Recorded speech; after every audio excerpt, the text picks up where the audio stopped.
একজন পাঠক, একজন বাঙালি পাঠক হিসেবে আমি গর্বিত বোধ করি যে কি অসামান্য বাংলার পাঠকদের এই বইয়ের প্রতি ভালোবাসা।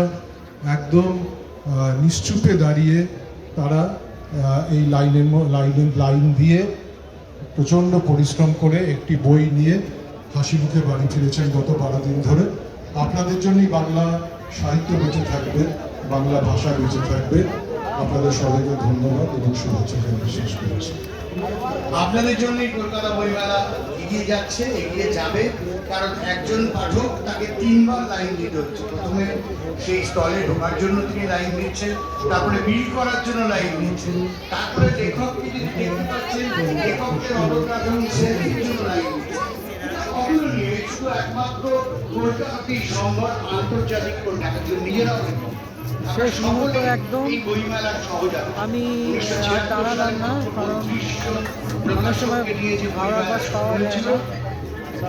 আমার একটা পরিকল্পনা ছিল এবারে বইমেলায় সাইকেল নিয়ে আসার, কিন্তু দুটো সাইকেলই খারাপ, আর এই কদিনের মধ্যে দোকানে নিয়ে যাওয়ার সুযোগ বের করতে পারি, তো সেই ইচ্ছাটা এবারে পূরণ হয়নি।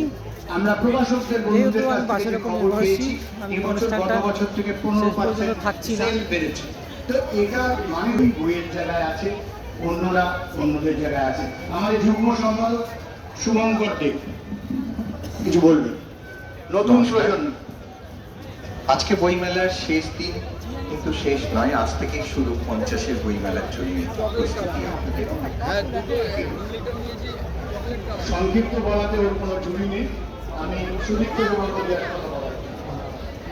মাঠের দায়িত্ব কেমন লাগে। এই স্টলের সাজসজ্জা খুবই সুন্দর হয়, তো বেরোনোর আগে একবার এটা ঘুরে নিই।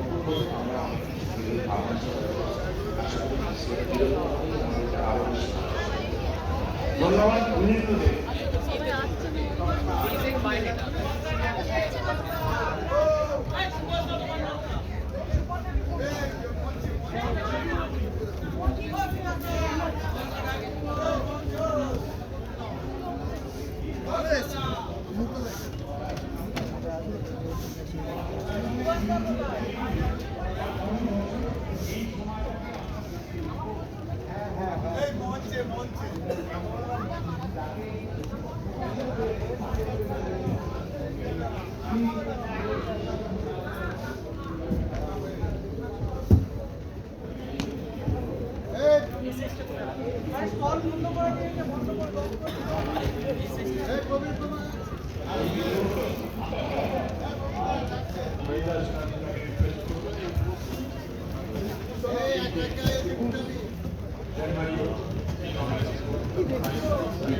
নিশ্চয়ই আমি প্রফেসর দীপজ্যোতি মুখার্জি যার মাধ্যমে আমাদের আর্জেন্টিনা এবং আর্জেন্টিনা আপনারা জানেন যে এমন একটি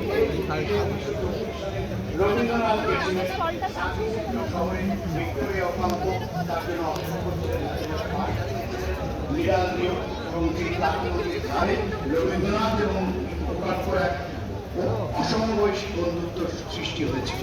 সেই আর্জেন্টিনা এবারে ফোকাস কি বলছেন প্রফেসর দীপজ্যোতি মুখার্জি? আর্জেন্টিনা এই ধর্মমেলার খেলার প্রতিনিধি হিসেবে বলতে পারি। আর্জেন্টিনার যারা রাষ্ট্রদূত তারা ভাবতে পারবেন যে এই আর্জেন্টিনার একটা শহরে একটা প্রদেশের লোকেরা এতটা আলোকের মতো তারা দেখা দিয়েছিল যে বেশি মানবতার শুধু আর্জেন্টিনা আর্জেন্টিনা সাহিত্য তারা শিল্পকলা, তাই তারা খুব খুশি হয়ে ফিরেছে এবং বলেছে দিল্লিতে গিয়ে যত লাতিন আমেরিকান দেশ আছে তাদের সবাইকে বলবে আগামী বছরগুলোতে তারা যেন সক্রিয়ভাবে এতে পার্টিসিপেট করে।